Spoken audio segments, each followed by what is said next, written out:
So last week, I released a video talking about how I would address Destiny Rising's main issues, and to my surprise, a large portion of you actually agreed with my changes. If there's one thing straddling the theoretical line as a content creator has taught me, it's that community sourcing ideas often present unique takes and perspectives on where the game is health-wise and where it could go. So I challenged you all to reply to my post on X, in the comments of the video, and over on the r/Destiny Rising subreddit, and boy was I not disappointed. As always, you all showed up to voice your concerns and fixes to them, so I figured for a change of pace, today I'm going to set aside my own opinions for just a moment, and instead I'm going to focus on what you all are saying. Let's get into it.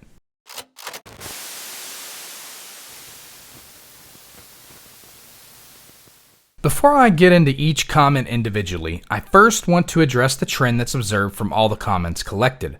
An overwhelming majority of the comments and ideas focus on a lack of Lumia leaves, allowing farming for most if not all materials, opening up weapon systems a little bit, and the Pinnacle energy system. As can be expected, given these are also issues almost everyone I know who's playing has with the game.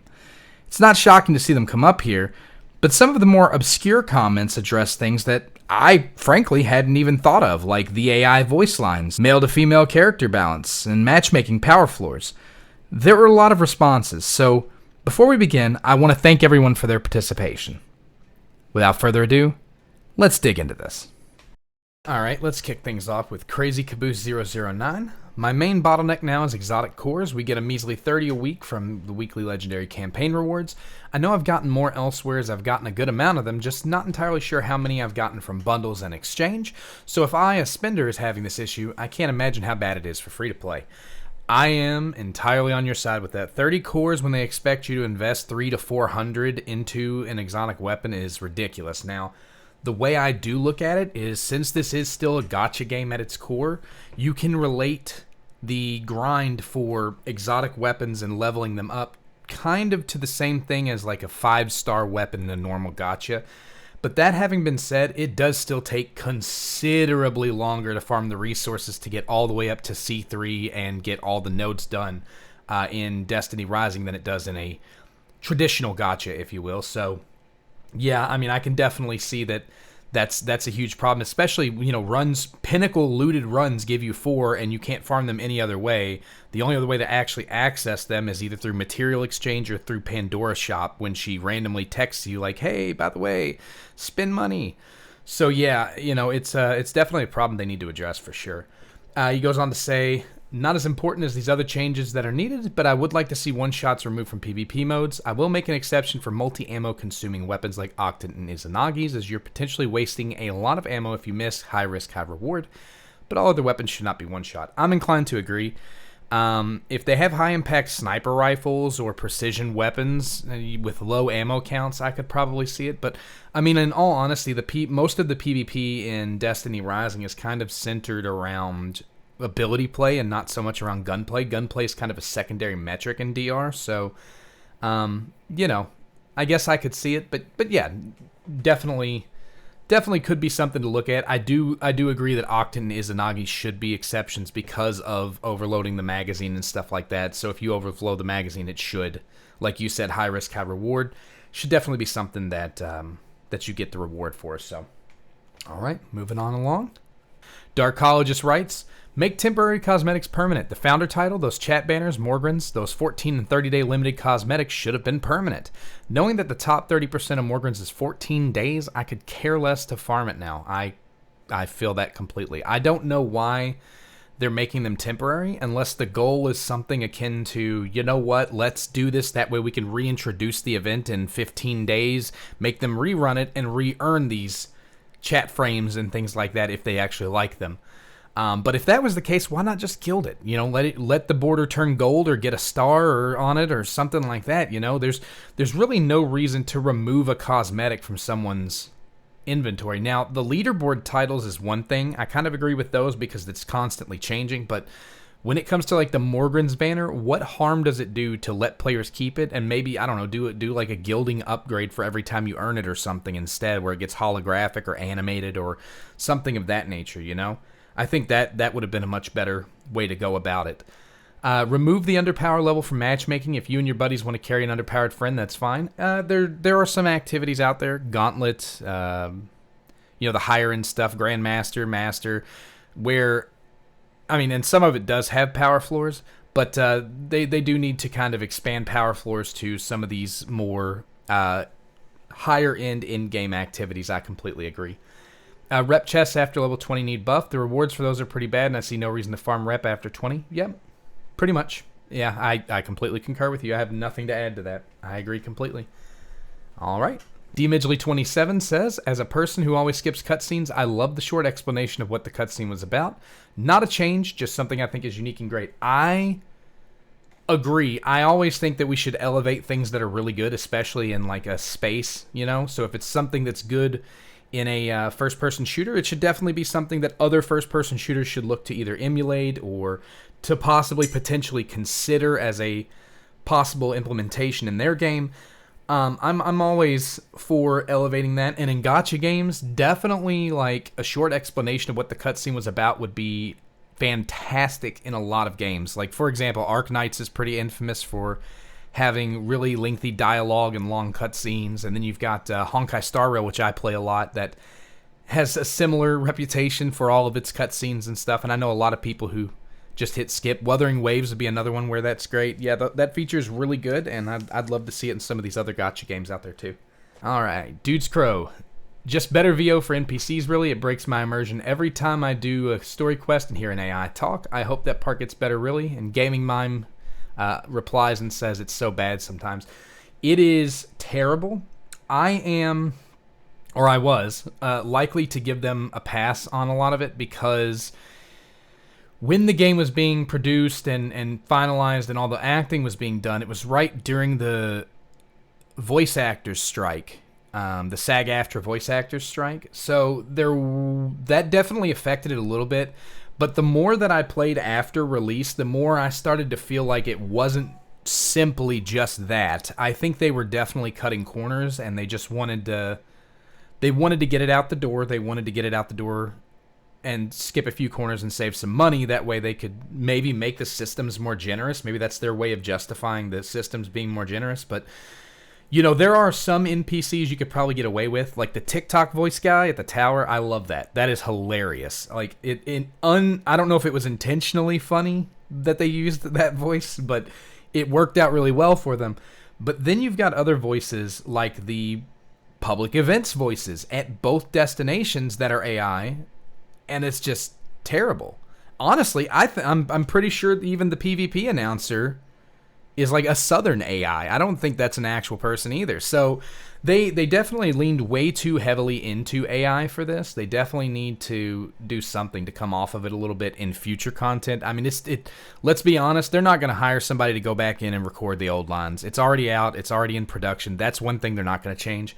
But what they can do is in the future, for future destinations, for future events, maybe even for PvP, they can go back and get somebody with some sense and some skills to come in and do it instead of relying on AI. So I do agree with you. I get it. I know that's a problem, and I'm pretty sure they probably do too by now. So, all right, let's continue. El Pinto Loco says, the main thing that needs to change is the ability to farm for everything, even with no energy, but obviously at a reduced drop rate and quantity. Completely agree.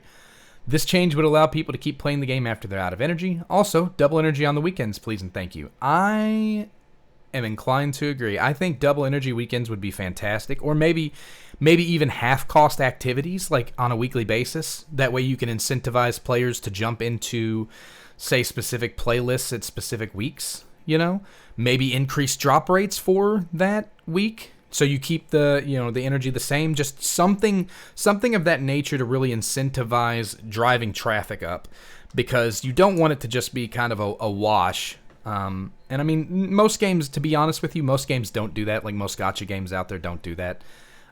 Games with stamina systems, they'll have like weeks or twos where they'll actually go through and do like double planars over in HSR, or like double item drops in Wuthering Waves.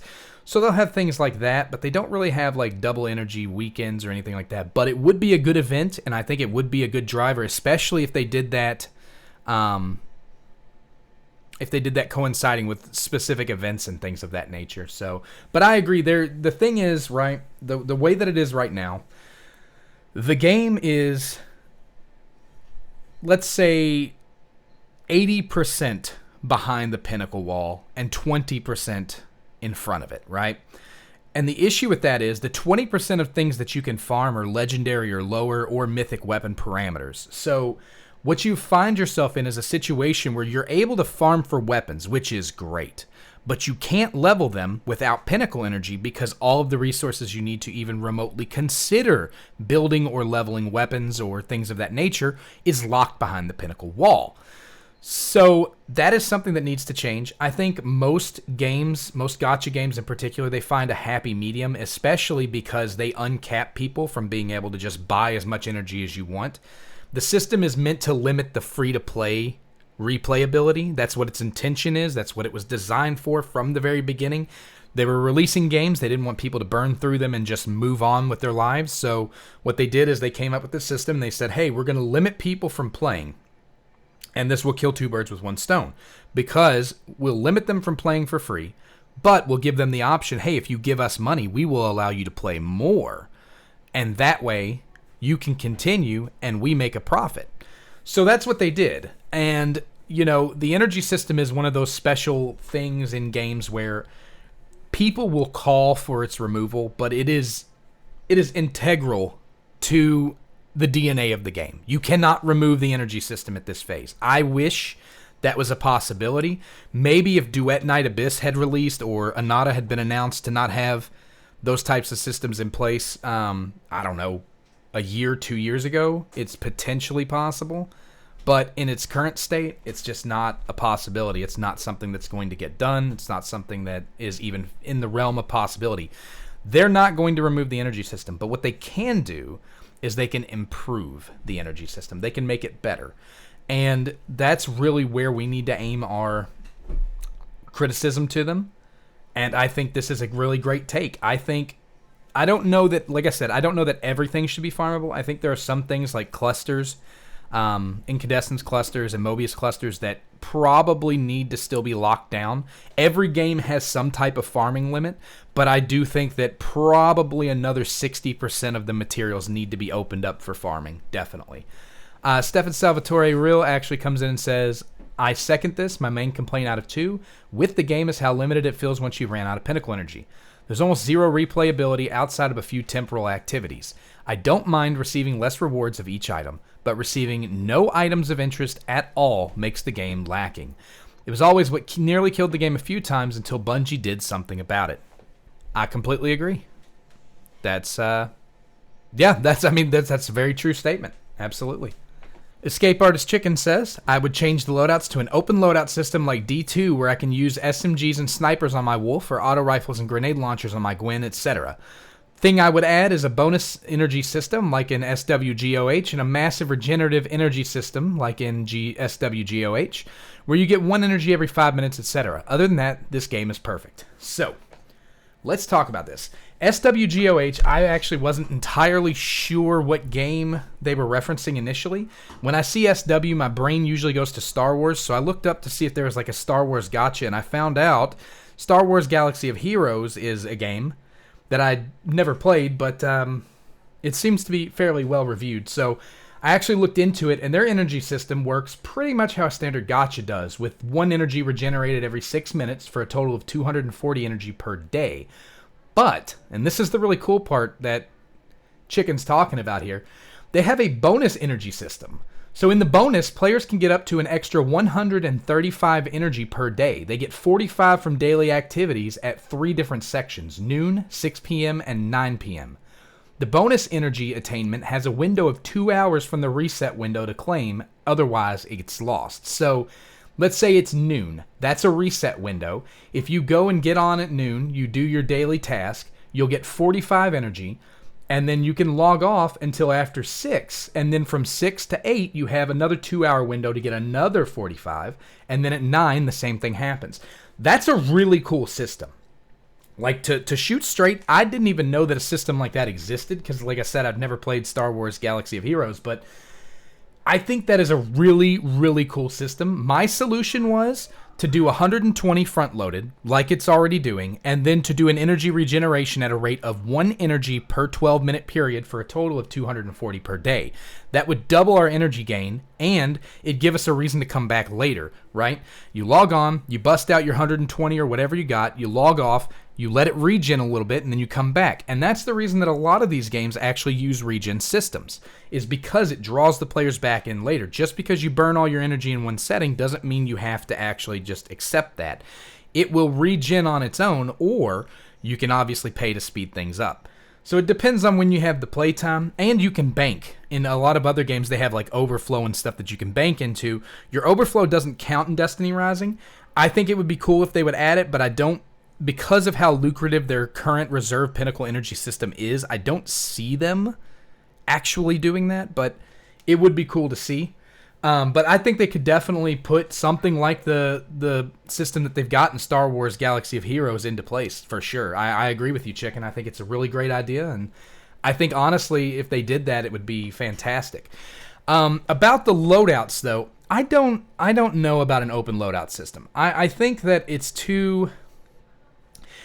The DNA of the character's kit is too ingrained in the weapons that they utilize. Now, that doesn't mean that there's no wiggle room, because, honestly, there's plenty of wiggle room. For example, we've got Hellhest coming, right? And Hellhest is a bow and linear fusion rifle arc hero. And the thing is, we already have a arc-piercing weapon in the hand cannon that's in the game right now, that Atal uses. So why couldn't she gain access to other piercing weapons? Why couldn't she use a bow and a hand cannon? Why couldn't she use a scout rifle and a sniper rifle? She's already using linear fusions. It changes nothing from the kit's identity to give alternatives that fall under the same ability type, that address the same Shinkas or the same enemies, right? It doesn't hurt anything to go that route. Now, the one thing you could argue is, if they're trying to keep specific elements off of characters, opening up the kits like that would kind of mess that up. But in my opinion, they're eventually going to have to release one of each elemental weapon for every character anyways. You're going to have a void bow, you're going to have an arc bow, you're going to have a solar bow. It's just how these things go. You can't just exclusively stick to two paths and not make anything, because eventually there will be a solar bow hero, right? And we know this. So the fact of the matter is, eventually it's going to get to the point where all of the elemental affinities are available on all the weapons. So what is the difference between having the heroes using one particular weapon or using one weapon from that family? My suggestion that I gave in my previous video, where I talked about my solutions, was a synergy bonus that actually entices players to utilize the weapons that are intended to be the character's main weapons by giving them small stat bumps, 3-4% here and there in various stats, you know. But let them choose within that family. So, for example, if you look at Wolf, let's take Wolf for example in this one, because he's a unique case. Wolf has two weapons that are addressable for Shinkas. You've got rapid fires for his primary, and then you've got the spread Shinka addressing weapons for his secondary. Why can he not use rocket launchers and SMGs? There's no reason, right? It makes sense that he'd be able to use them. But if at the same time you turn around and say, I tell you what, you can use these weapons, but if you use an auto rifle, we're going to give you 4% extra reload and, I don't know, 2% magazine size. Just for putting it on.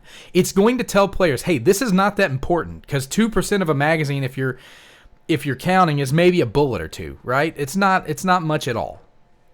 And if you round up, it may be one extra bullet. That might be something that entices you, sure. And your reload speed will maybe be like a couple frames quicker.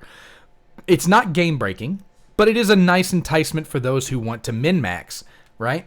And at the same time, it gives the ability and flexibility to allow people to actually choose what they want. So I don't think an open loadout system is the answer, because obviously there are some, like, for example, if you were to take the Smart Bomb and put that onto Estella, she's already ridiculous with her DPS just from her super and her kit. If you add Smart Bomb on there and give her the ability to eat 50% of her super to load 5 super grenades, and then summon a dragon, she's going to literally burst down bosses in seconds solo. It would break the game so bad.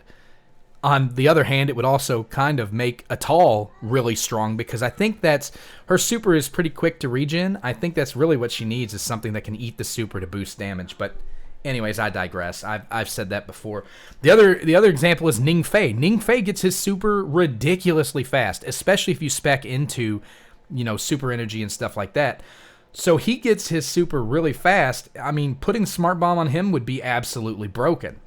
So there are arguments to not doing a complete open loadout system, but I think there's a good argument for at least keeping it within the family system, within the intended addressment system, if you will. So, all right, moving on. Justin Fi says, double energy weekends minimum. Yep, I agree. A lot of people have this idea, and a lot of people think it's a good idea. I'm inclined to agree.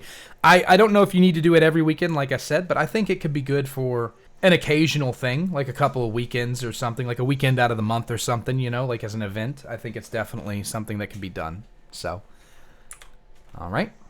Jedi Master over on YouTube said, commenting here for the next video, this one is so silly and small, but I would love to see this change. Make decals transferable between characters and remove polishing success rate. There's no need to get an already very rare exotic polish only for it to have a 40% success rate and fail. It's so annoying. Also, let it polish all the decals of that type, not just the one. Example, I have a successful exotic polish decal on an outfit and it is permanently stuck. If I want to change outfits, it won't follow. So here's my thing with that. I completely agree with you. Decals are pretty much our only way of actually customizing our characters. I mean, you can put a skin, but the skin's available to pretty much everyone. So once you have the skin, you're not guaranteed to be the only one with that skin in that lobby, right? There's alternative colors, but only one for each skin. If it's like a mythic class skin, for example, or an exotic skin. And so, I mean, we've only got one exotic skin in the game, and it doesn't even have a recolor. And it's one of the most successful ones, I would say, in my opinion, because it's part of the Benediction Day event. So it's literally targeted for people to actually get it. So with that being said, I definitely can see the argument for saying, hey, make decals transferable or make them kind of unlocks, right? If you get an exotic decal, I think there's a good argument here to say, you know what, you shine this, you polished it. At the least, you can use it on any character at any time. It's not a one-time use. If you get it up to exotic, it's yours, right? I think there's a good thing with that. And not to mention, you have to continue polishing it. Because this, I don't even know if you mentioned that, but you can't just polish it once. When you get it up to exotic, there are actually six different color variants, which means you have to get and polish it 6 times, and you have a 40% success rate each time you do it. So it gets to be just this huge sink. Now, I will say I started breaking some stickers down, and I did come to find out that breaking them down can be a pretty good and rewarding way to actually attain Bright Dust that you use to buy the packs, which may have the exotic shines in them. But, I mean, I don't know. I'm in agreement with you. The system needs an overhaul. It definitely needs some love. I think they had good intentions with making it. They were trying to make it where you could make it somewhat customizable without being too crazy with it. I use decals on a lot of my characters, especially my mains. Like I have battle damage on my Gwen, for example. I have some paint splash on my Wolf's white armor. But it would be really cool if I could dye the paint splash red so it looks like blood. That would be really awesome to me, right? But, just a couple of suggestions. I completely agree with you here, Jedi. We need something to change, right? With the customization and the polishing system and the shaders. They can do some stuff, and they need to figure out how they're going to address it, but they definitely, leaving it as it is, I don't think it's an option. They're probably going to do it for a while. I would imagine it's not high up on their priority list, but it's definitely something that I agree with you. It's small, but it definitely needs to be addressable, and I would also love to see that change. All right, Jesus is Daft. This one is a big one. So Let's go ahead. If we're allowed to change anything, then decouple draws from talents. This is a huge gripe I have with the character system. So I would love that, but let's be realistic. This is a free game, and even though I always come to the defense of the leaning into the looter shooter side, it is still a gacha game. And gacha games, they put talents in draws. That's just how it is. It sucks. A lot of people don't want to draw a character 6 times. They don't want to dump, $700-800 in to try to get, a level 6 character. And the way they usually do it is T2 is usually really good. T4 is usually really good. T6 is absolutely broken, right? And it's universal. If you go over to Star Rail, it's the same over there. If you go over to Wuwa, it's the same over there. Even Genshin is the same way, right? Most most C6s over in Genshin are absolutely busted. So the unfortunate part is I would love to see it happen, absolutely. If I could just level talents just by playing, that would be fantastic. But I don't think it's a very likely change, unfortunately. Number 2, no pinnacle energy or make all resources infinitely farmable without it. I cannot take the game seriously, despite the fact that I totally would, as I have with many others. No, I agree. I think, as I said, I think there's about 80% of resources, so there's a good 60% you can't farm right now that I think they could open up. I think they would still have to have some limits on some stuff. I do think they could maybe be more generous with some of the things that they put limits on. So, for example, with incandescence clusters, you need 18 of those to max a character. I see no reason to not have like a weekly ability to get, 5, 6 of them at least. There's not even a way to farm them at all right now, even with energy. So that's definitely some place that they can look at. But there are definitely some like more exotic type materials that I do believe they probably would need to gate, but other than that, I think they could really open up a lot of farming for a lot of materials for sure. Number 3, decouple energy spend from proficiency and increase the rate to be comparable with the previous rate with energy spend. Okay.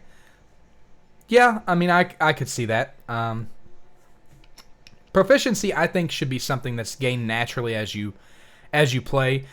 I think the energy spend portion of it is kind of irrelevant. It's not important. But I will say that the easiest way to grind proficiency on a character-by-character basis, at least from my findings, has been just to take them in on a Spike Shell day into Chaos and just run that character.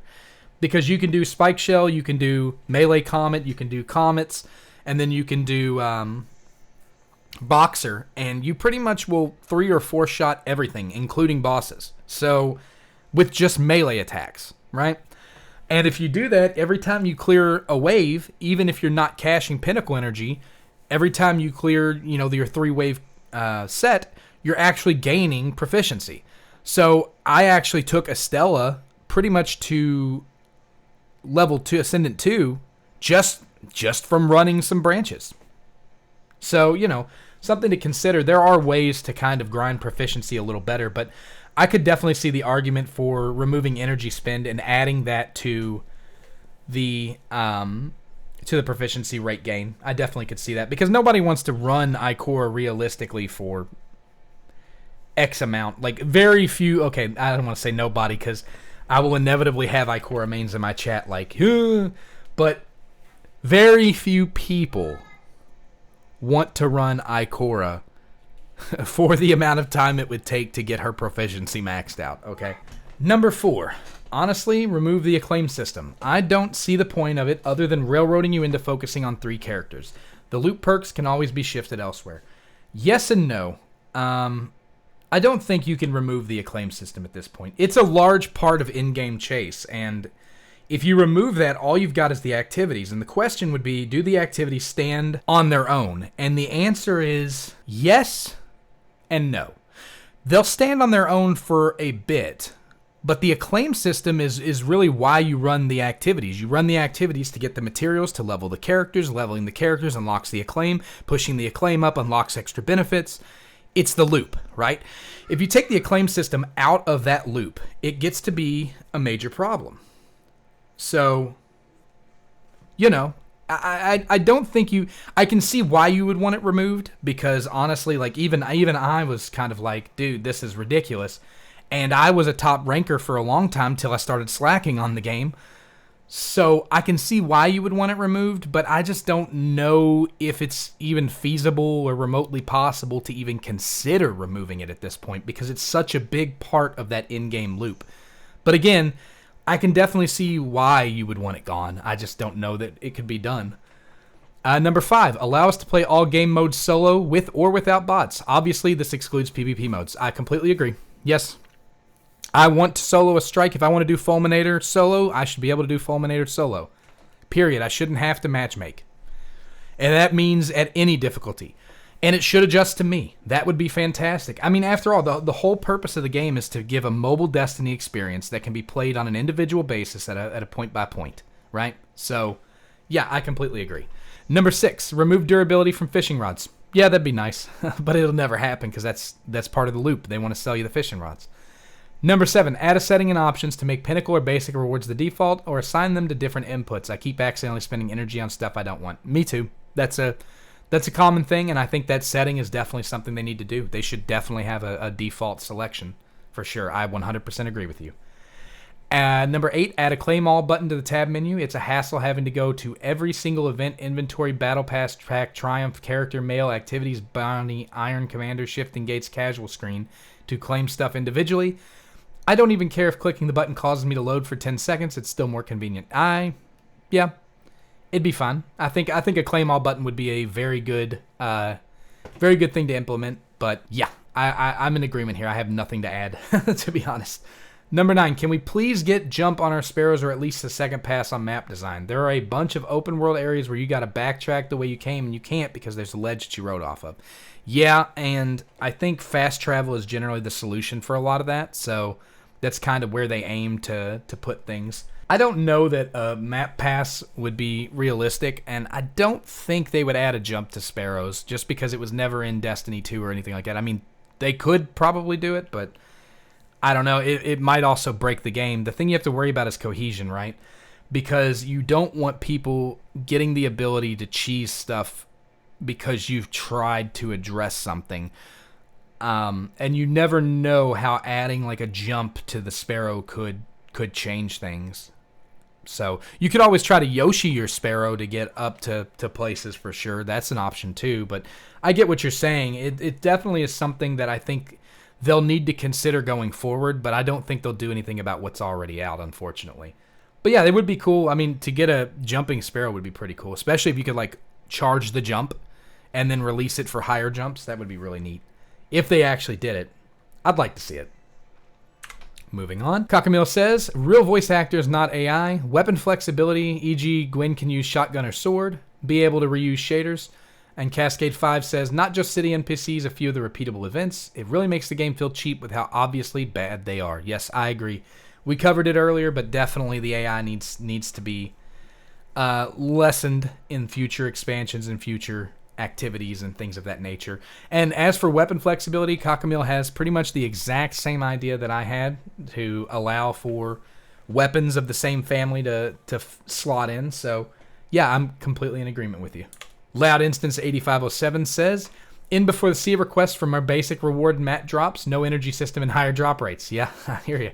As a PC main, I too would like it more if I could trade time for resources instead of being energy capped with nothing to do. However, I'm not so sure if this is truly the answer, because we'd sooner grind ourselves out of content and be bored than tolerate the drip feed and have stuff to do every day while making minuscule progress. I'm inclined to agree with that. That's a very fair statement. I guess what I'd like to see is more solo content, perhaps an alternative for some of the modes and resources. There might be other solutions or more time needed to make the community share a similar friendliness, togetherness like in Warframe, but currently, anyone who's done pub, matchmaking, raids, or Calamity Ops knows we're all a selfish and impatient bunch.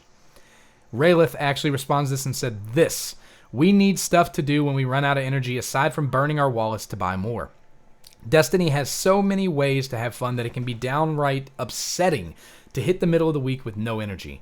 One thing that's killing me is sending my fire teams out on missions. That system shouldn't use up energy, or it should have a separate pool.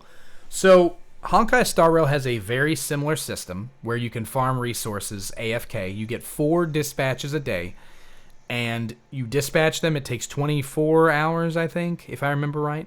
I don't know. I've been doing it so long that I just literally click dispatch again and move on. But it takes 24 hours. You send them out. It does not require energy. It's 100%, free. It's just a system that's in the game, and you move on with your life and forget about it, right? The thing is, the stuff that they farm is just basic rewards. So, if it was implemented in Destiny Rising, the way that I think they would do it is they would take the rewards that you currently get, the current rewards pool, and they would actually cut that down to the basic rewards pool only, and that would be what you're getting. The reason you're not getting basic rewards from Iron Commander right now is because you're paying the Pinnacle Energy. You're getting Pinnacle rewards because you're paying Pinnacle Energy. If they were to make it free, they'd have to go to basic.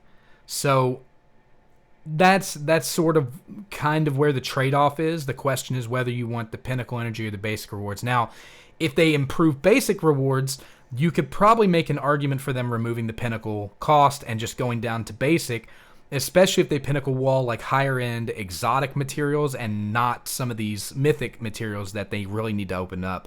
Like I said, I've said it a couple times this video, there's about 60% of the game where they could just straight open it up to farming. And they haven't, but they should. So yeah, but I agree, Loud Instance. I think there is more solo content we need, and yeah, I mean, I agree with you too, Raylith. I think there is an argument here that could be made, but I think before we tackle that argument about how Iron Commander works, I think the first thing we need to do is tackle the issues we have with the basic loot system, and then we can go to that one and figure out where we go from there. Max6Cool EMJ says, I don't like Synergy Energy, but other than that, really nice. Love and respect. I hope they listen. This game is so good. 120%, we thank you. My idea is simple. All the things you said and triple jump for hunters. Well, if you are to believe specific articles, we may actually be on the way there, but I won't talk too much about that. I'm sure if you do a quick Google search, you'll find it, but it's highly possible that that may be a thing that's coming in the near future. So keep your eyes open, probably for, November, maybe? Namaste says, double Pinnacle Energy per day and double or triple cap. Totally fine if this is part of the paid season pass. Say $4.99 or $9.99 with other perks. I'm a paid player. I bought everything that had any sort of discount and a full sweep of silver, and I feel limited. Once you hit in-game, it gets so slow. I want to be able to work on all my characters without having to spend a week in Singularity Chaos. I also think that for new characters, maybe just the 4-star, there should be a quest series to obtain them. This way everyone can get them. So, like with Estella, there would have been a quest to get Umiko. This is something that I talk about at length in a lot of the comments that I replied to. This is something I talked about in my last video. I believe that the T0 of all characters should be free because it makes every player, regardless of spend level, regardless of investment level, it makes them all invested in the characters, right? My thing is, if I'm the CEO of the company, I don't want to sell you a character. I do want to sell you a character, don't get it twisted. But I want to sell you outfits for that character because that's going to make me a lot more money than getting you to just buy the character outright, right? And the other thing is, I don't want to sell you a chance at a character because if you pay a bunch of money and don't get the character, well, now you're mad at me and you're less likely to spend money on me. However, if you log in, you play the content, you get the character, you decide you really like the character, like this is your character, you're more likely to go in and spend on the gacha to get the additional copies of the character you need in order to T6 that character. Not to mention, if I put cosmetics on that banner too, you're even more likely to engage with the gacha because now the cosmetics are on there too. If you really like a skin, now you're likely to go that direction. And I think you could probably cycle older items out of rotation occasionally. So as something ages, like Gwen's, when we enter Season 2, for example, maybe you could put some of Gwen's stuff in the store for purchase, right? It doesn't have to stay on limited banners. You could definitely add it back. And then, here's a really cool idea that I came up with. When you bring the banner back, right, for banner reruns, so when Gwen comes back, put a new skin in the banner. There you go. And even if players have T6 already, it would still entice them to pull, because if they get another copy, they get the overflow crystals. Or you could even make rerun banners have multiple characters. Like, hey, here's a Season 1 banner that contains Gwen and Estella, right? Or a Season 0 one that has Gwen, Estella, and just go from there.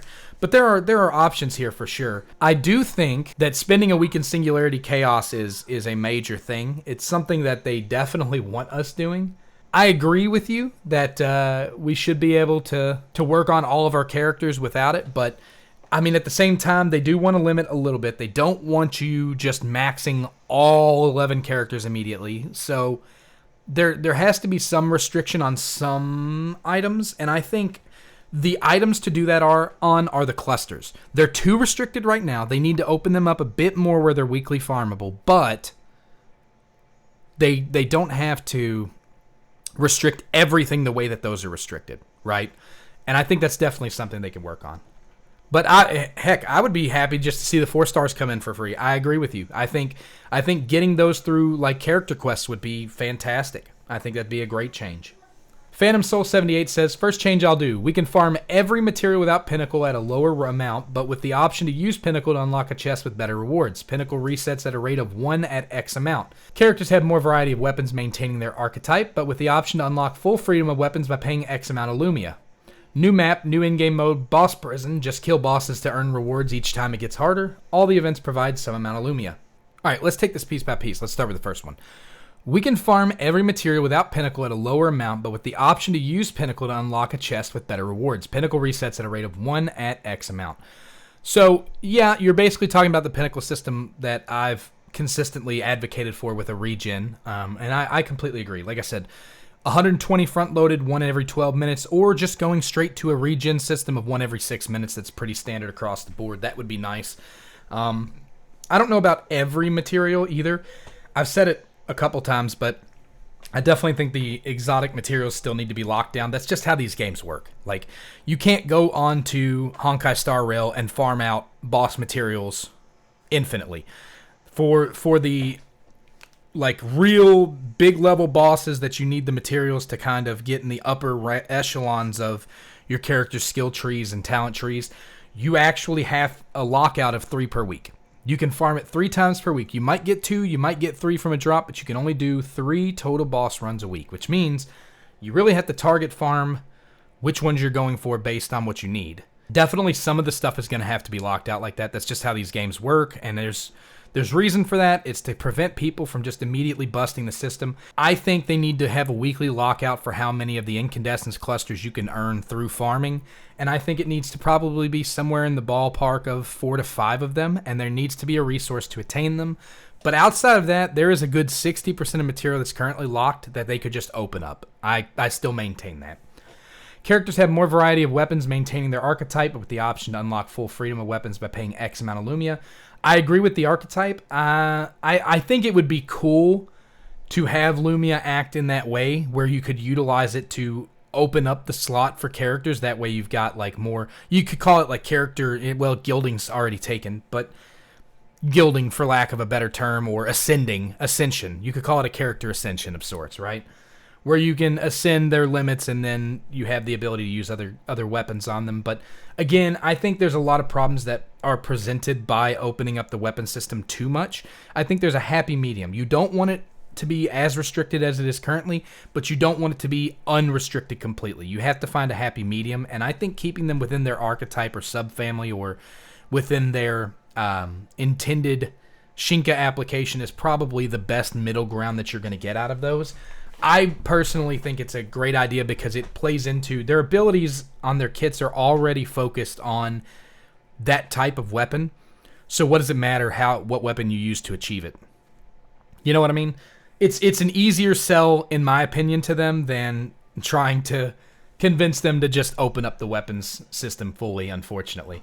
And like I said, it presents way less problems too. New map, new in-game mode, boss prison. Yeah, so I actually mentioned something of this nature before too, that I think a boss rush mode would be fantastic, especially like the further down the road we go. I would say probably by Season 3 we're going to see something like this. And the reason I say Season 3 is because they have to have enough bosses to really put into the system. Because right now they would have to borrow bosses from other modes. But realistically, if you're doing a boss rush, you kind of want like strike bosses, right? And there's only 2 or 3 of those tops. Or maybe strike and gauntlet options. I also think it would probably work better at the moment as a limited time event than an actual event. And obviously it would be leaderboard rush style here, so because that makes sense for a boss rush mode. And it would probably have a lot of resources behind it, but yeah, no, I completely agree. I think this would be a great change to see if they brought something like that in. Next up, we've got Pure Risky Titan. And Pure Risky Titan says, make the release of new characters to even out how many male and female characters we got, at least for how Digital Extremes does it for Warframe. I know Netties ain't Digital Extremes, but like, come on, even the odds at least. Arandi responds to this and says, why is this such a big issue for people? I see these comments almost every day. Like, I could see it if this game was Gooner bait, like the first Descendant, where one of the female characters is basically naked, but it's not. All the characters released so far have been really awesome, fully clothed women. You can read. Is it really that big of a deal that there are not an equal share of male characters? I'm a guy, and I don't have any issue playing female characters.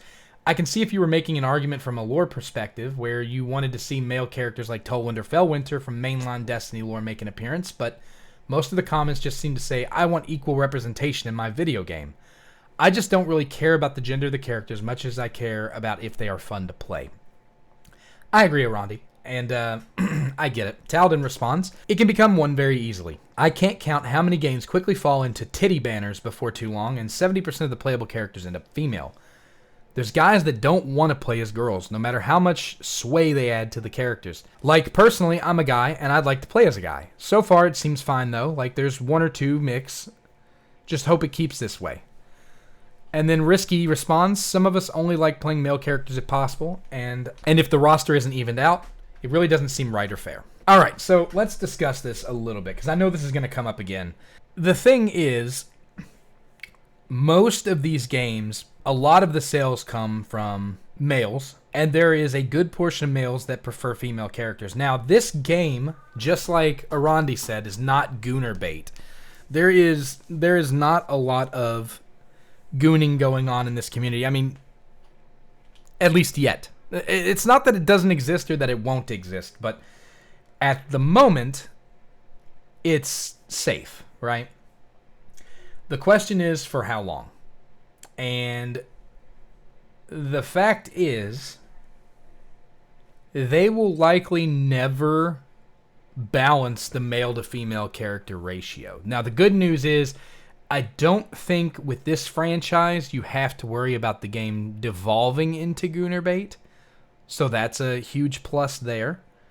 But at the same time, I think they're going to prioritize female characters over male because the majority male audience prefer female characters. There are exceptions, of course, like Risky said down here in his response.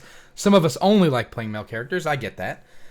But statistically speaking, in the gacha space, when you look at sales, a large majority of sales occur on female character banners over male character banners. Now, there are male character banners that sell very well, like Finon, for example, who broke records. But at the same time, on the whole, if you look at the statistics and the data, female characters tend to sell better than male characters.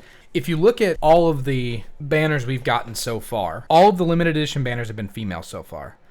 I know that Rossi 11 is likely to be a male, at least from everything we know so far. I could be completely off base, but so we've got one new male character coming with this new banner, if Rossi is the one coming, which I believe Rossi is. And then we've got another limited edition female character. I do think there needs to be some mythic level banners with male characters, because the balance right now is what? 4-2 in terms of mythics? Yeah, it's 4-2. So, and then we know we got Maru coming, so that's 5-2. Because Maru was in the alpha. So, at some point they're going to probably start digging into the male characters. I mean, you've got a lot of real estate here to cover. You've got Saint 14, you've got Osiris, you've got Fellwinter, there are tons of Iron Lords, Radagast is in the game, and you know that at some point they're going to make Radagast playable. Zavala will likely show up at some point. Shaxx will likely show up at some point. I wouldn't be shocked to see Banshee show up at some point, maybe as a playable character himself. So, and those are just a couple. Obviously, there's other characters of lore. You know, Jaren Ward. There's a lot of options out there for them to pull for in terms of lore. So, I mean, I think there will be a balance of some type. I don't know if it's probably still going to lean into the female side because that's what these games do. But yeah, you know. Hopefully they'll try to keep it fair for those of you that do prefer to have a mix, an even fair mix. But yeah. Ruined Yuki says, Minnie has already pointed out resources, so I'll skip that and just say primary weapons, mainly mythics, needs a flat damage boost. Most of the time you are better off wasting heavy due to how insanely long the TTK is with primary weapons. They really need to do a decent buff so they can actually do some noticeable damage.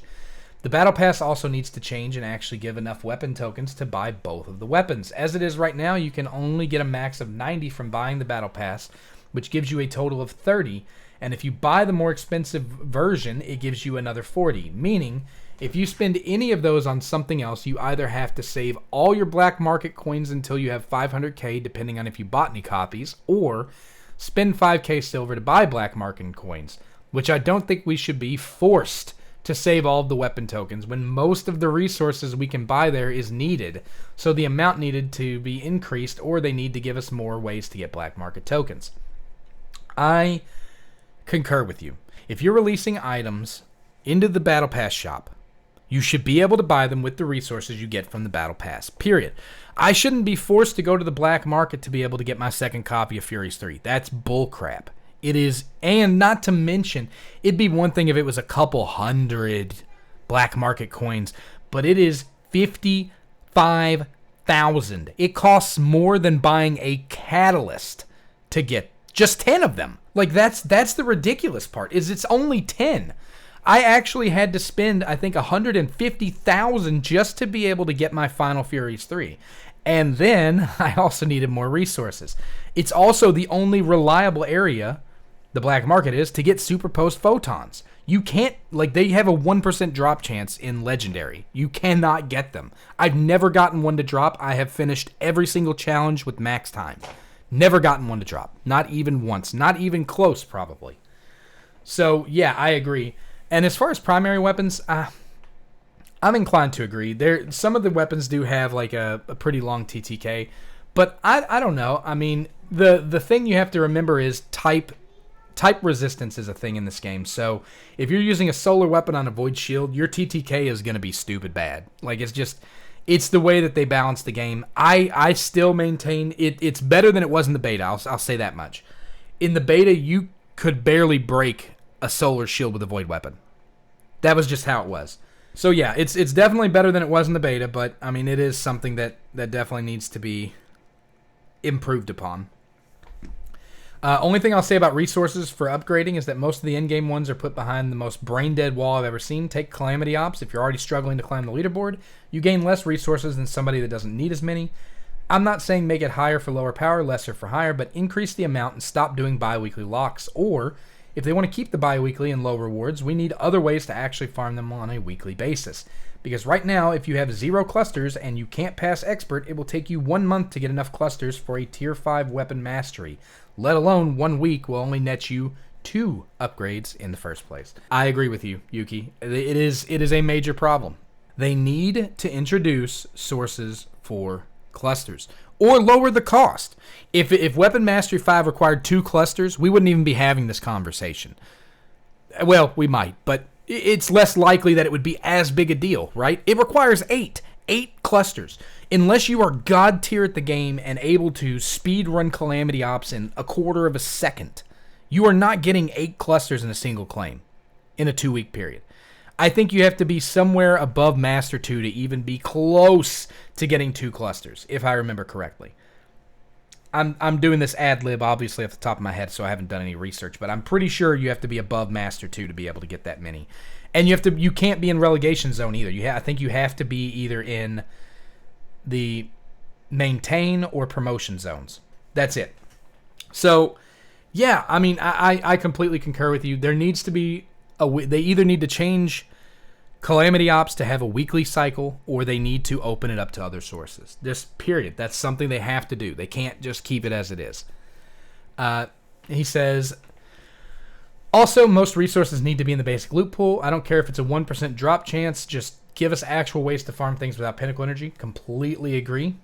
As for challenge mode, we need other ways to get keys, unless they let us farm those resources in other places that aren't gatekept by keys or energy. I think the key system's fine for a lot of stuff. I do think they need to open up exotic mods a little bit, though. Like, the key system's probably fine for Mobius clusters because, as I've mentioned several times in this video, we want weekly lockouts for some of the higher-end materials because if they're not there, what we need to do in order to get them to agree to any of these changes, we need them to see the middle ground, to see the light. And that means we have to be willing to concede on some points. We're not going to get everything farmable. It's just not going to happen. They're not going to consider it, unfortunately. I wish they would. It'd be really awesome if they would. But they're just not going to, right? But they are likely to open up a large majority of the materials if we can concede that some of it does need to be locked up.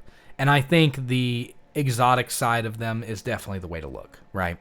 I do think that exotic weapon cores need to be a bit more rewarding for activity runs, particularly if they're tied to Pinnacle Claim. But most of the other exotic materials, like incandescence clusters and stuff like that, I think they could lock them up a little bit and just make them a bit more available.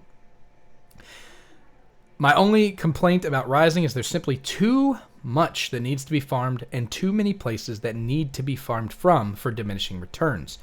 Most of the actual good resources can only be done X amount per week or 2 weeks, making leveling a chore. This also ties into a claim as you need a huge amount of clusters to level up relic abilities for the challenges, meaning you can only focus one character per Calamity Ops cycle, which just makes the game somewhat stale as you're locked out of harder content or progressing the leaderboard to get more rewards than you currently are. I'm inclined to agree, especially because right now, Calamity Ops rewards are technically tied to the length of banners, right? We're getting one banner every, 4 weeks, roughly, now? And that's, 2 resets.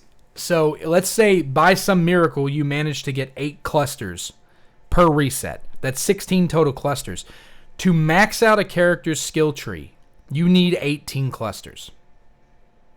18.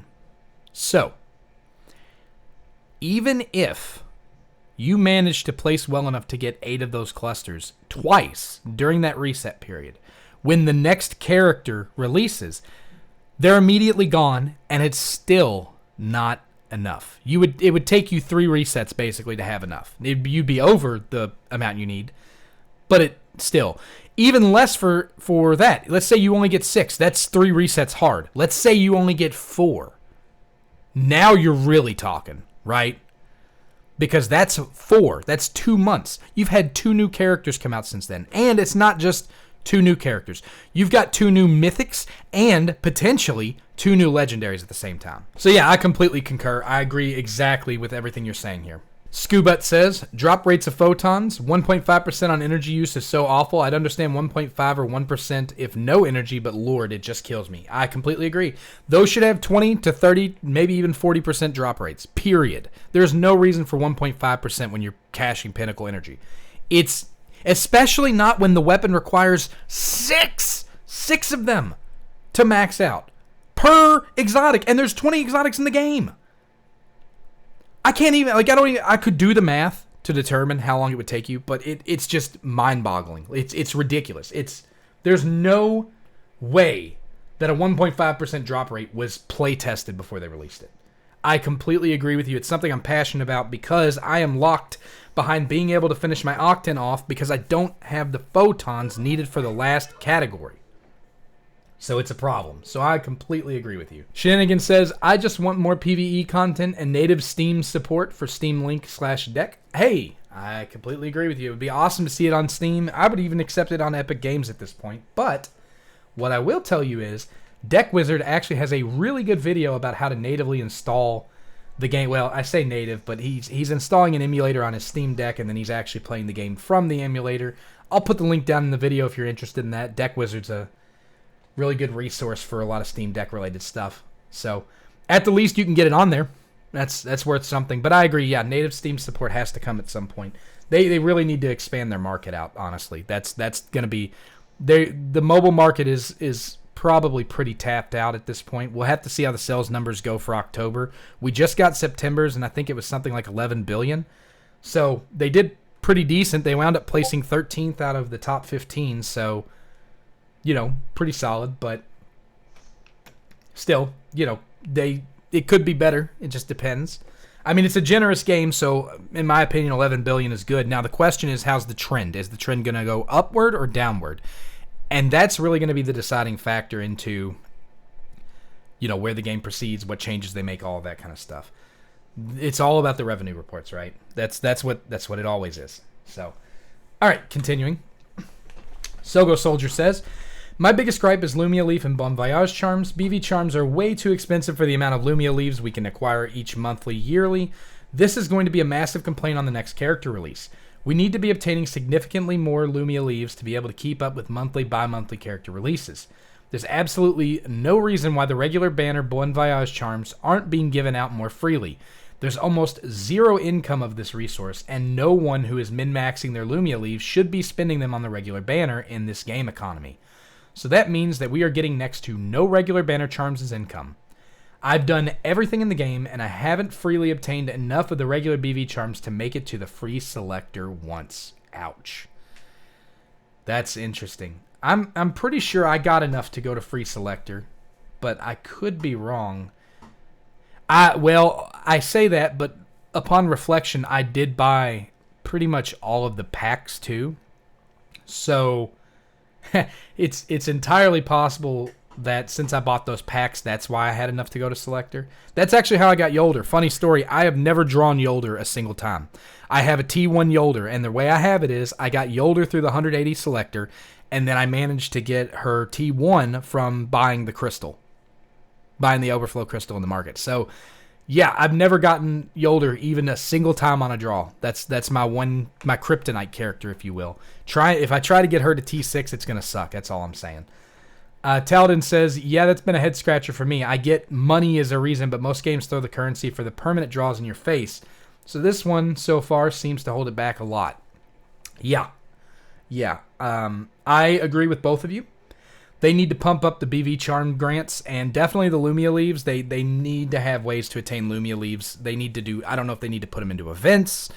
Whatever they need to do, they need to do it. Like it needs to be more plentiful, because right now I don't even know that you're going to have enough to even come close to drawing a character after all of this is said and done. Like it's just, the season 0 generosity is worn off, and now we're seeing the content of season 1 and none of it's granting leaves, and that is a concerning factor, because it kind of seems like they don't want to be, because the gacha's so generous, I guess they don't want to give you the free resources. But it's definitely something they're going to need to invest in. They're going to have to do it, period. There's no other way. If they don't, players are going to stop spending money. They're going to start leaving. It's just how it is. So, no, I agree with you guys. You're completely right. Okay, so this is going to be a big one. There's two parts to this. You've got Spider, and then I'm going to stop after the first portion of Spider's here. I'm going to say what my response was to this, and then I'm going to go into Spider's second one. So let's just start with the first one. I had my set of ideas for a week or so I'll share. 120 Pinnacle Energy as normal, but every activity will give you a single blue Pinnacle Energy and a single Lumia Leaf on completion. With the exception of Singularity Chaos, of course, it would be too easy to rack up points and leaves. Next change, for every 10 Pinnacle Energy you spend, you'll earn 10 Lumia Leaves on top of the 1 leaf from the activity completion. This also stacks with Overclock Capacitor. Example 1. Spend 20 energy in a strike, earn 21 leaves and 1 blue energy. Example 2. Run Gauntlet Onslaught Break-In, use 40 energy, Overclock Capacitor, on the chest. You'll earn 42 leaves and 2 blue energy. If a player spends all daily energy within a weekly reset, they'll be rewarded with a weekly chest for their dedication to the game. Included in the chest will be 30 Lumia Leaves, 3 fruits, 3 Luminite, 3 weapon cores, 1 contextual data set, 1 exotic weapon infusion core, and 1,000 glimmer, with a 1% chance of getting an incandescence cluster, Mobius cluster, or superpost photon. It's a small chest with a small amount of in-game material, but it's our thank you for playing the game daily and keeping the playlist full. Okay, at first, I didn't like this idea, and then I broke down the numbers. At an average cost of 20 energy per activity and 120 yellow energy available per day, that would equate to 6 total activities, generating 126 total leaves per day. Daily login for Tree of Light grants gives you another 90 leaves for a total of 216 per day and 1,512 per week. You get a bonus 200 generally for weekly maintenance. That comes to an average of 1,712 leaves per week, or 9 pulls. The weekly bonus of 30 for using all the pinnacle energy adds another 30 for a total of 1,742, which is just about 58 leaves shy of a 10 pull. Assuming a 4-week, 2-core season, that's 6,968 leaves per core, 4-week period, or 38.71 pulls per banner. This actually lines up in practice exactly with my original suggestion in my solutions video, where I wanted to award the player with 10,800 leaves per patch across both cores. I also suggested that pumping the additional blue energy gained from caching in yellow energy would grant plus 10 reserve energy for a total of plus 60 energy per day, or 50% increased energy availability. My original idea had been to include standard banner pulls and leaves in events as rewards, but honestly, the system that he's got here works really, really well too. So then you've got his response. He gave me permission to take it and make a video, which is actually kind of the impetus for putting the question out on Reddit and getting everybody's opinions on how this all works and stuff. But yeah, he said, to follow up on the energy idea, I agree the system needs an overhaul to make it work. 10 energy per activity up to a limit would be really nice. But my thought process of 1 energy per activity came from the mindset of how do we look like we reward players' time while doing the bare minimum in the current system CEO type stuff, which I can get. Because yeah, normies are going to get 6 a day, 42 a week, but average. But the people that just play to grind out artifacts and exotic weapon duplicates will get a bit more for the time they invest. But if they go out of their way just to farm energy, then they'll get burnt out, making those weekly pinnacle blue energy solid for leaves and silver more appealing, ironically leading players to purchase more from the store. It's also why that weekly chest idea had such little rewards. It's more or less a small gesture that the game needs to implement more often to keep free-to-play players happy that they spent their time and that week playing the game. While the whales keep the studio's lights on and pumping more content, it's the normies who fill out matchmaking and clans that make the game feel alive and active. Gotta please them so they don't run off. Amen, Spider. I've been saying the same thing. I don't get the hate that comes from free-to-play, from a lot of free-to-play players towards whales. Like, I mean, it's just, it's insane because, see, the thing is, you're enjoying something free of charge. And if you're enjoying it free of charge or if you're low spend, you have to understand that you're helping, right? You're helping the game by keeping it alive, but you're not funding it.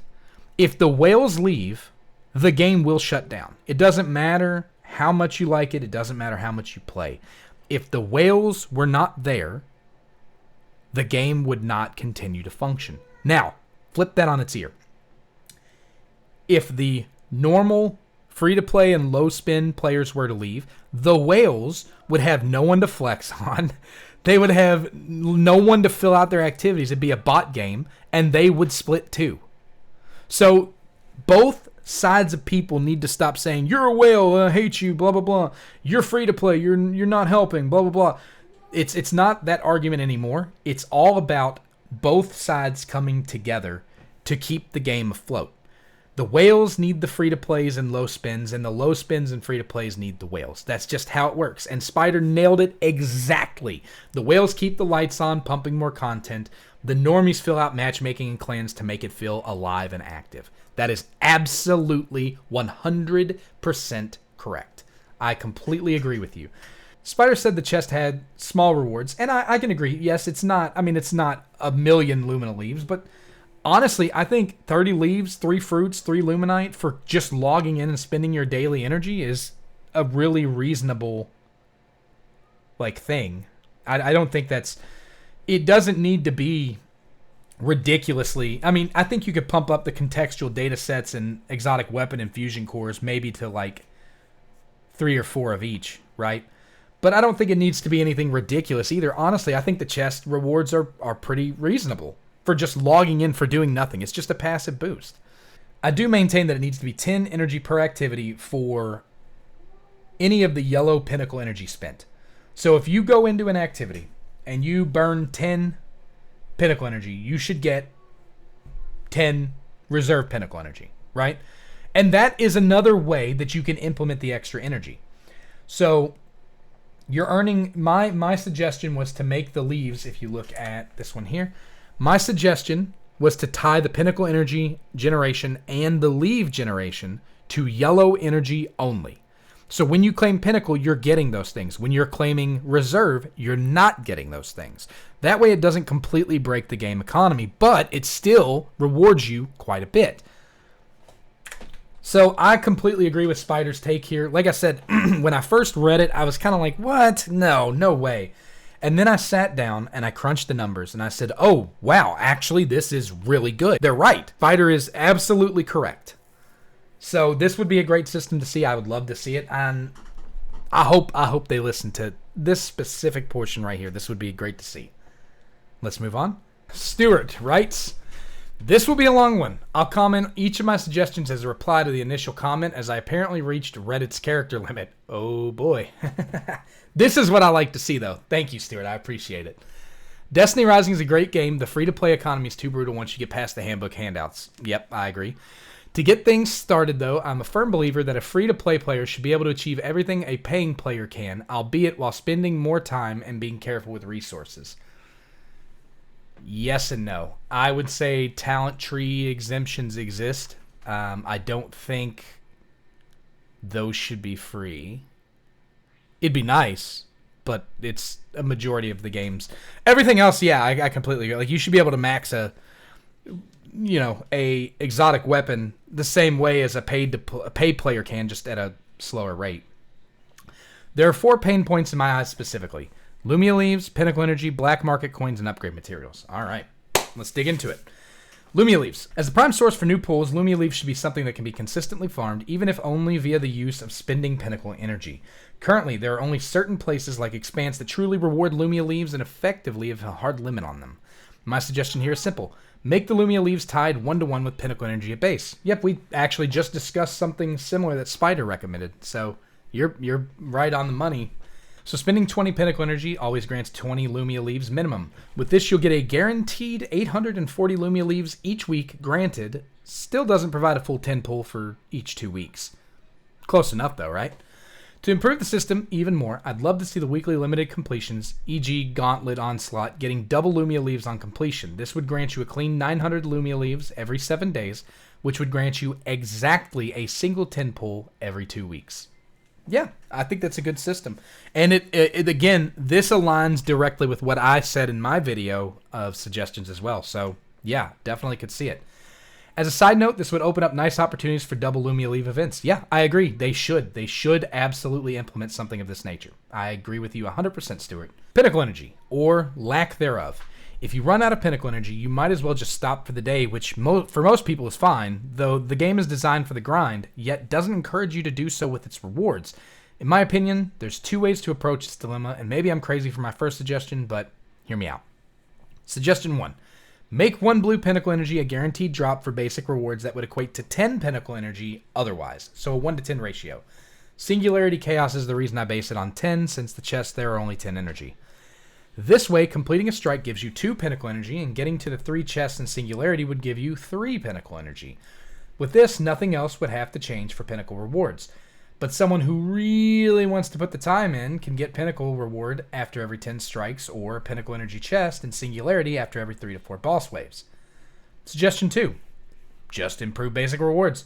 Put all the upgrade materials into basic rewards, but just make the drop rates atrocious. I don't like this, but it's the most likely change. Yep, I agree with you on suggestion 2. That is most likely where this is heading. If I'm being completely honest, I think that is the most likely scenario. However, suggestion 1 aligns with what Spiderbite was saying and what I agree with. I think you should do it if they were going to do it and they don't want to do like a passive regeneration or increase the amount of energy we're given per day.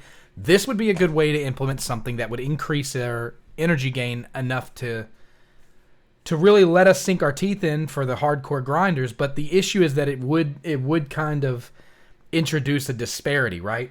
because if you don't have some type of cap, that's why on spiders I suggested tying it into the yellow pinnacle energy you spend, because if you just have it unlimited, you get blue pinnacle energy just for running, and that is what it is. You're going to have people who don't play a lot complaining that people who play a lot are way ahead of them, because the people who play a lot, like myself, I mean, I take this thing even to the gym and play on leg days and stuff. Even people like myself would likely create some problems with this, right? Like I would have near infinite energy. And it's worth mentioning, I don't know if people know this or not, but to my knowledge so far, blue pinnacle energy, the reserve pinnacle energy, does not have a limit. You can go as high as you want. I had it up to 690 yesterday before I dumped like all but 240 of it. So yeah, there's no limit on the blue pinnacle energy. I've been saving it for weeks just to be able to farm resources for when they announce the new character. So, it's yeah, I would say the basic rewards improvement is probably the best case scenario, and it's the most likely for sure. But we'll just have to wait and see. I mean, hopefully they'll listen to some of this, right? So let's continue. Next up, black market coins. It is funny to me how you currently need the black market to complete the Fyrous Catalyst Band 3. Amen. Yet it is impossible to afford enough of the Season Pass material to purchase the needed copies, with it costing 50,000 coins and the intrinsic black market bounties rewarding like 2k. In general, I'd like two things to happen. I want black market coins to be added as both a pinnacle and basic reward for certain in-game activities like Onslaught. I agree. It would be great. 5,000 for pinnacle, 250 for basic maybe. Yeah, I think that's fair. And importantly, I'd like a permanent way to get more of these coins consistently, e.g. selling double mythic perk weapons for coins should always be available. I agree. Right now they've got it where you can sell materials, but those materials are so stupid rare that until 10 years down the line, we're not even going to have an excess amount of them to sell. So right now, being able to sell something that we can freely farm, like double mythic perk weapons, would be fantastic, or mythic weapons in general, would be fantastic. I agree, they should have that. You're 100% right. Upgrade materials. Incandescents, clusters, sheaths, etc. are all, in my opinion, a little too limited. I'd simply like all these materials tied to at least one pinnacle source. Clusters, e.g., aren't tied to a specific repeatable source. In tandem with my suggested energy changes, then you'll technically have the ability to farm for everything that is currently in the game, though with a significant time sink involved. Yeah, I think it has a really good synergy. When it comes to sheaths, I mean they have a whole mode dedicated to them, right? I think the difficult thing about Destiny Rising is it has so many different items scattered across so many different resources. And this is a problem that things like WoWA just doesn't have. Other gacha games, they tend to put their character progression materials all in a single, not a single encounter, like it varies depending on the weapon. But the items you'll need for that weapon generally are in the same location. So if you're challenging a boss for sword materials, it will drop the materials needed for swords. There might be some outliers, like some common stuff, like you got to go pick flowers or something in Wuthering Waves, but for the most part, the items you need, there's one activity, you do the activity, you get the stuff you need to level up, and you apply it. Let's take Destiny Rising, for example, though. If you want to level a character, you need fruits. That's going to take you into Singularity, right? You need incandescence clusters.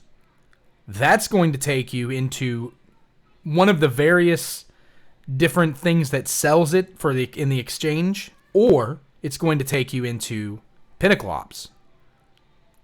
Or it's going to take you into Calamity Ops, rather, which is the only reliable source of them right now. And it's going to take you into Legacy. And it's going to take you into, the list goes on. The materials you need to max a character come from like 4 or 5 different sources. And if you're cashing Pinnacle at each of those sources, it's costing you 4 times as much compared to WoWA, where you go in, you dump 60, and you get materials from each of the categories you need to level. So it's definitely something I think needs to be improved. It's something that they need to look at. They have a lot of sources across various areas and not a lot of energy to claim those sources, right? So I agree. I think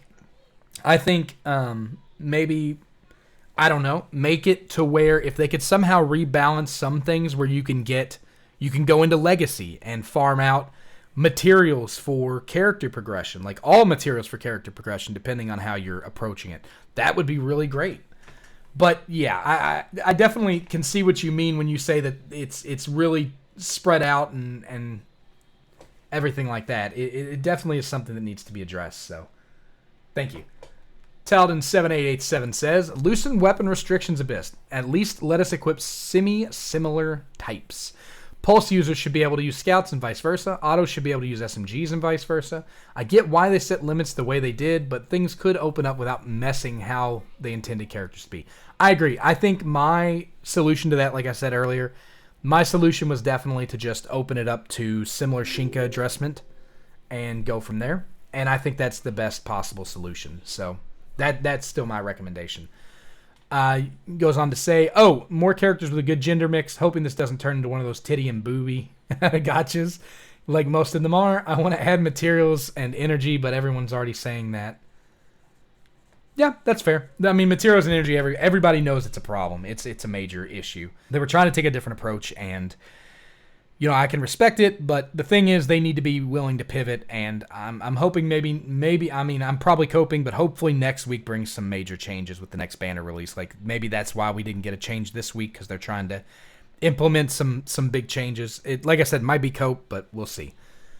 As far as it being one of those gotchas, like ZZZ, for example, I don't think it's going to turn into a Gunnar gotcha. I think there is a certain addressment that has to be kept.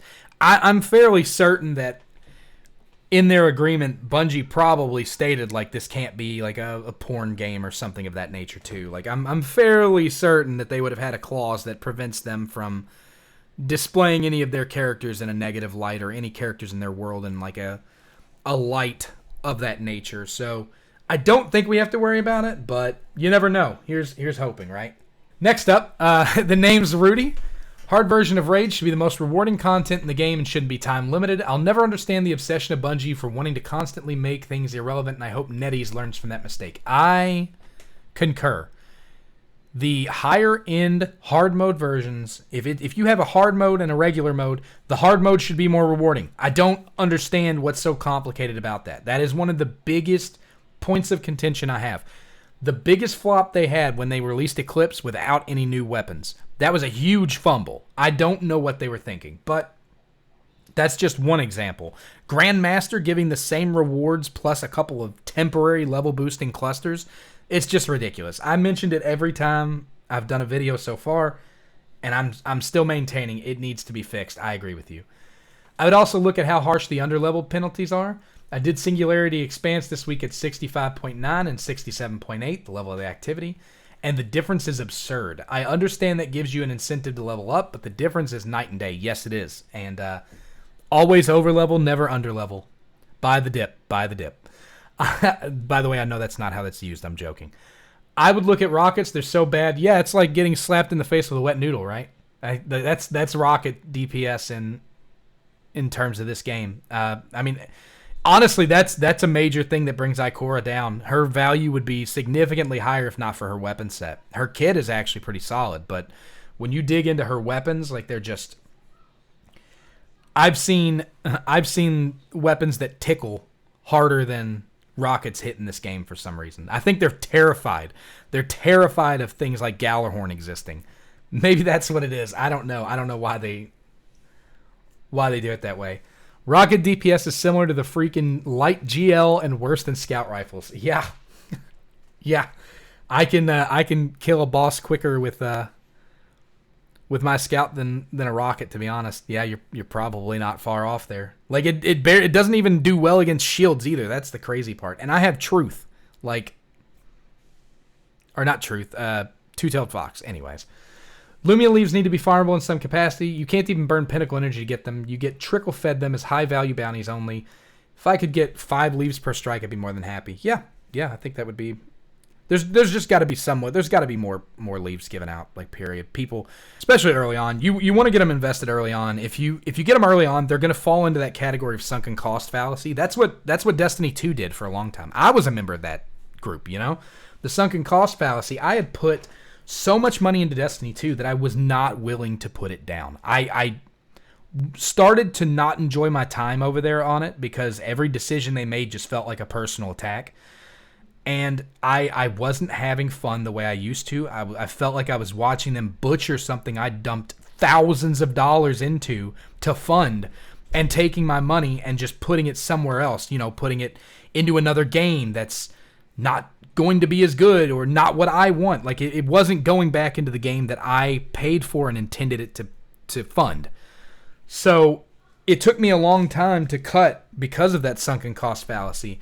And honestly, I'm not saying it's a good thing, but when you get a player hooked early on, that's what happens.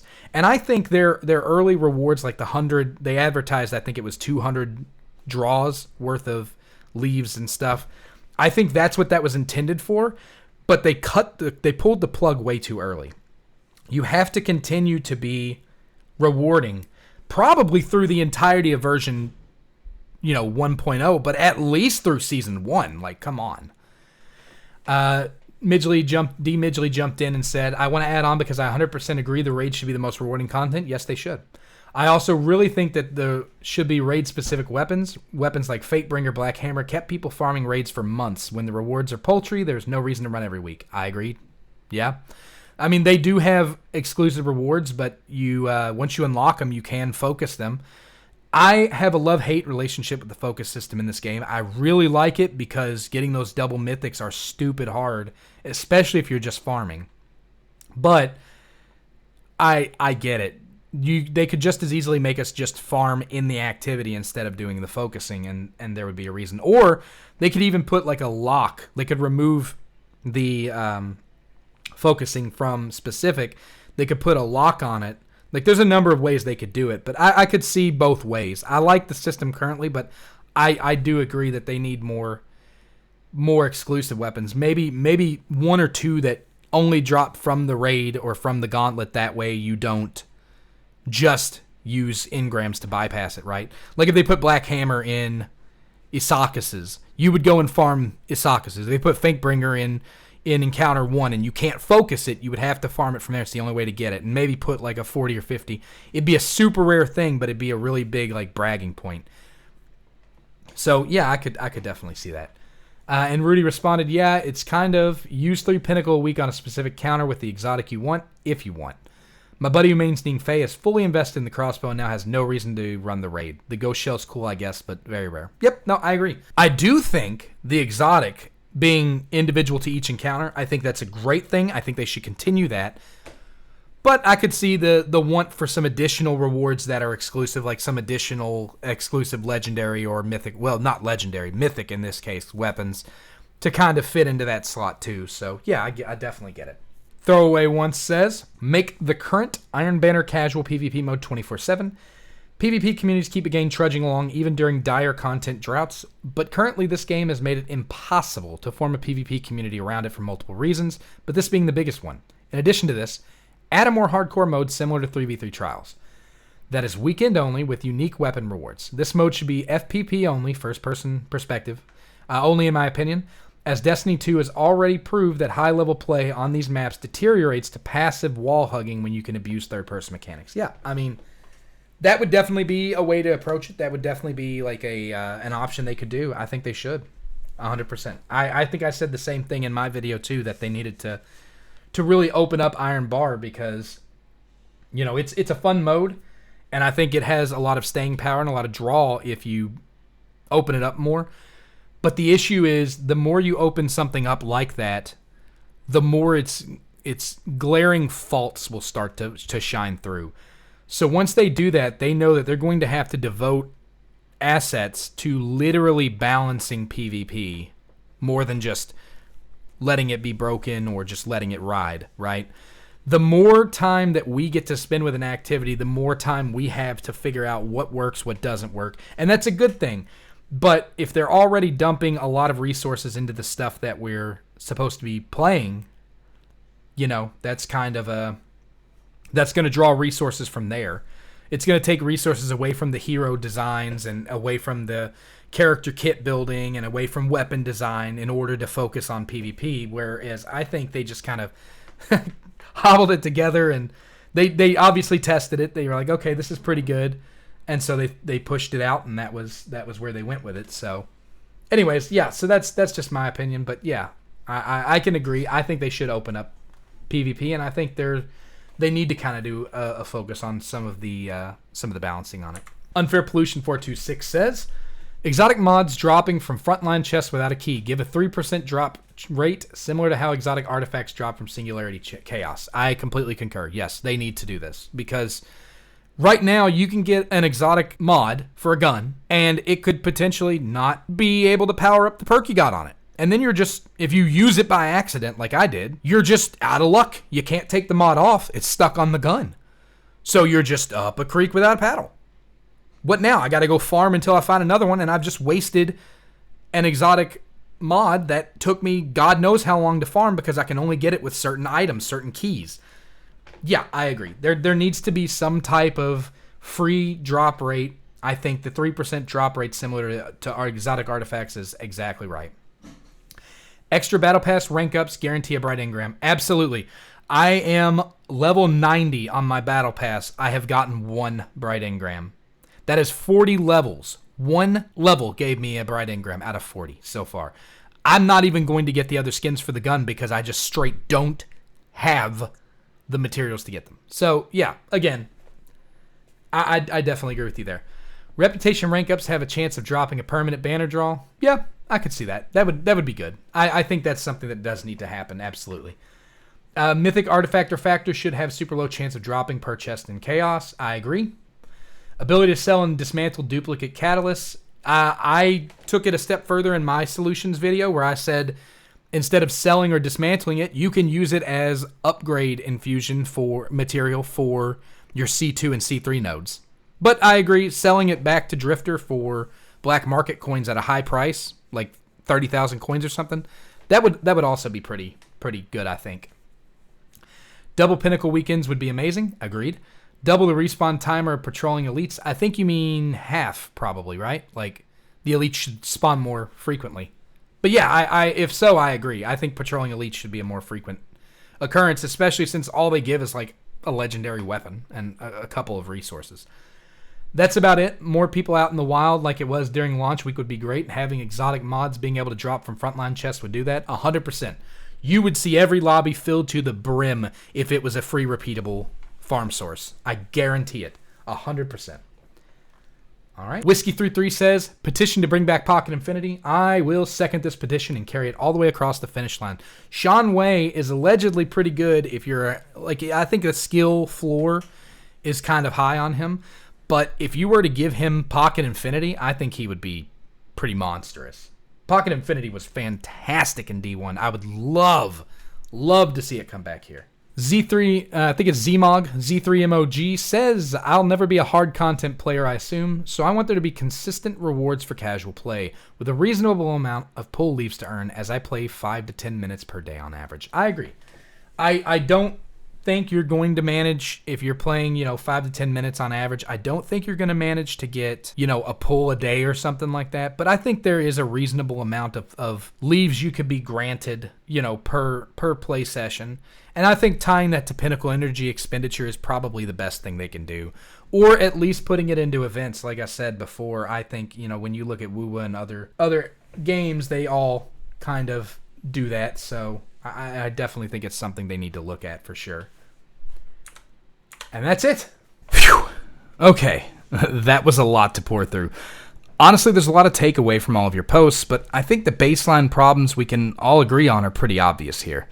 A lot of these things are ideas I believe that NetEase could actually implement, and I think the fact that there wasn't a single negative comment about the game says a whole lot about this community.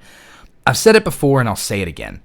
At the end of the day, we all want NetEase to make this game the best it can possibly be, and every step in this direction is for that purpose. With any luck, NetEase will look at some of our suggestions and use them as fuel to make this game even better than it already is. Before I go, 2 big announcements. First and foremost, thanks to all of your support, we have officially made YouTube Partner. This is a huge milestone, and I'm humbled every day by the amount of support that you all have shown me. So, seriously, thank you all. I love making content, and I'm so thankful for the opportunity to continue making content as a partner. I started this channel with a friend of mine back on December 20th of 2015, which means this year this channel is actually 10 years old. The journey for partner was unorthodox for this channel, to say the least, but this is still only the starting line. There's so much more to do, and honestly, I can't wait to see what happens next. Again, thank all of you. Secondly, if you like hearing me talk, you can actually catch me tomorrow morning at 10 a.m. Eastern over on Fyrous' channel, link in the description, where I'll be involved in a creator podcast roundtable with Fyrous, One Winged Angel, That Unknown, Joe Nova, Misery, and G-Shun, where we'll discuss everything Destiny Rising, the good, the bad, and the ugly. That's all I've got for today. Thanks for watching, thanks for participating, and thanks for being the best damn viewers a creator like me could ever ask for. I will see you all in the next video.